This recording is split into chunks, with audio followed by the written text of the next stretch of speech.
Once Derrick Rose, who had an opportunity to go to a lot of places and, still contribute at a high level, said, no, I want to stay here. I like what's being built here. That said a lot about where the Knicks franchise was.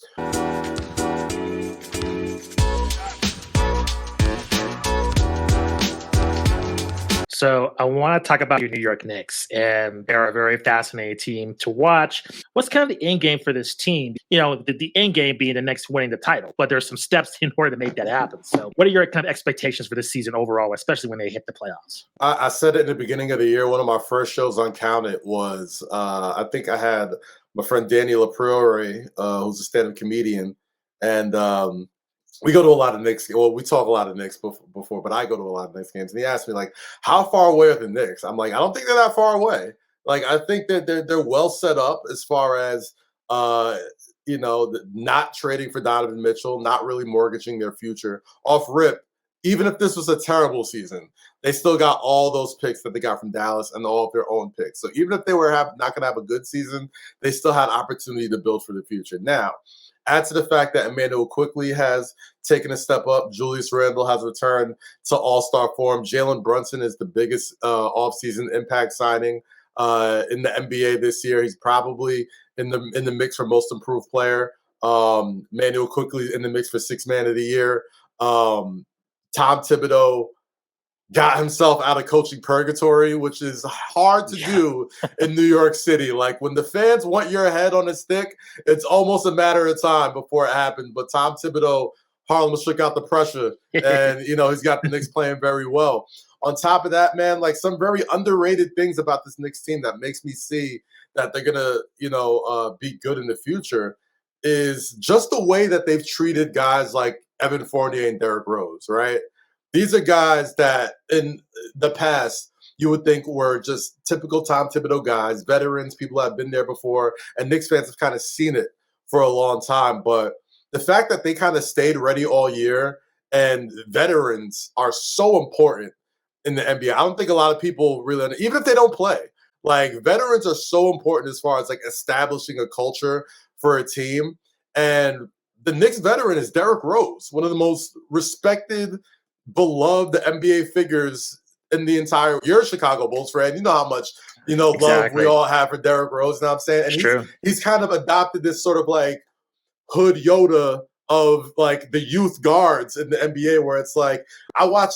Sometimes I go to a lot of the games. I watch them warm up, and Derrick Rose and Evan Fournier are in there working out like, it's the playoffs tonight, and they're breaking the sweat, and they're getting a really good workout in. But another thing that I noticed is that every single young guard always goes up to Derrick Rose, or at least just watches him, or at least gives him a pound, has a conversation with him. You know what I'm saying? And the Brunson of it all, the Randall of it all, RJ, Josh Hart, all those guys are going to get a ton of well-due props for the turnaround for the next season.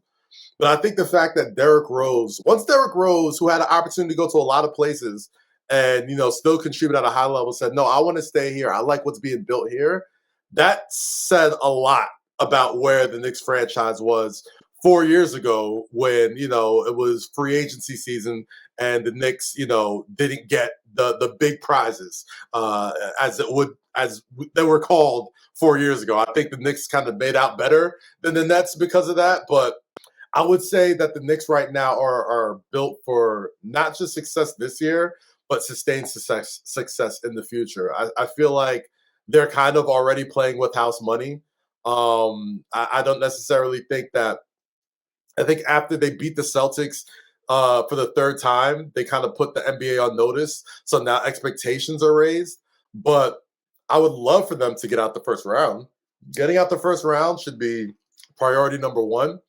And then after that, you're playing with house money. Now you're going to be the nuisance. Now you're going to be in a position that I kind of wish the Knicks were in for several years, which is the young, hungry, just irritants to the contenders, right? Like the Thunder several years ago, the Memphis Grizzlies last year, like I think the Atlanta Hawks a couple years back, like just a team that has so much potential, some stars, and the opportunity to make life really hard for the Celtics and the Bucks of the world going into the playoffs. So That's all I'm really hoping for. But in the future, I think the Knicks have shown that like you don't need to come and be the savior here. Like there's pieces here now. Like you don't necessarily need to come and put on the shoulders, which I think kind of scared off a lot of players of being the guy who helped bring the Knicks back to relevancy. The Knicks are relevant again.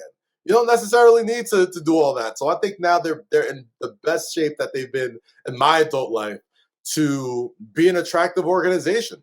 I think the one thing that they do need to do is get like a practice facility like close by to the arena. I think that's the one thing that they truly need to do that I don't think gets discussed enough when it comes to attracting big time free agents in the NBA. Because I love Westchester, but Westchester and MSG are a little bit of a trip from one another. You know what I'm saying? But I think that might all be irrelevant at this point. I think the New York Knicks are primed for success.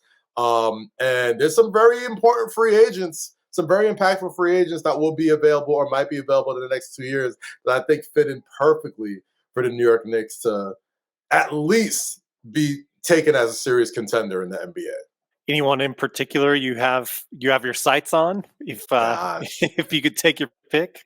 I mean, there's a few that I love. You know what I mean? Like I think I'm keeping a close eye on the Phoenix Suns, keeping a close eye on the Dallas Mavericks, keeping it close. I think a lot of people have Giannis dreams. I don't think I'm one of them. I think Milwaukee's pretty well run and they're set, and they're going to keep putting players around Giannis to stay relevant. Which I think they're going to keep them well, but they rolled the dice on this Kyrie and Luka thing. And, if it doesn't work out, if Kyrie's out of there, who else are you going to get to play with them? Does Luka start to get frustrated?